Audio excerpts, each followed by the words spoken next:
ko'z bilan ko'rib bo'lmaydi, quloq bilan eshitib bo'lmaydi. Bugun biz siz bilan BYD Han ichidagi magnit maydon ko'rsatkichlarini ko'rib chiqamiz.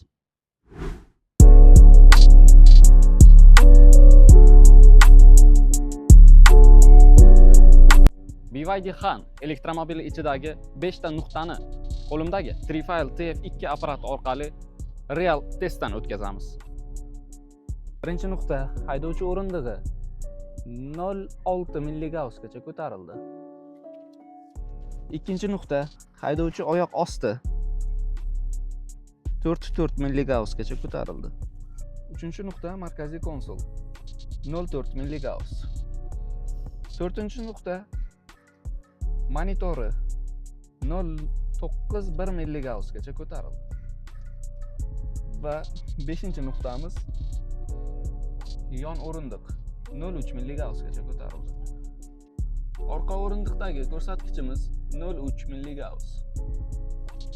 BYD Han elektromobili ichidagi eng yuqori magnit maydon ko'rsatkichi haydovchi oyoq ostida chiqdi. 4.4 milligauss.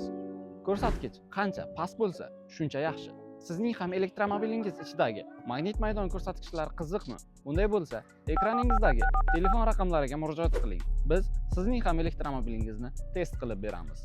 Videolarimizni ko'proq odamlar kuzatish uchun Instagram va YouTube sahifalarimizga obuna bo'ling hamda like bosing. Keyingi real testlarimiz qaysi elektromobillarda bo'lishini kommentariyalarda yozib qoldiring.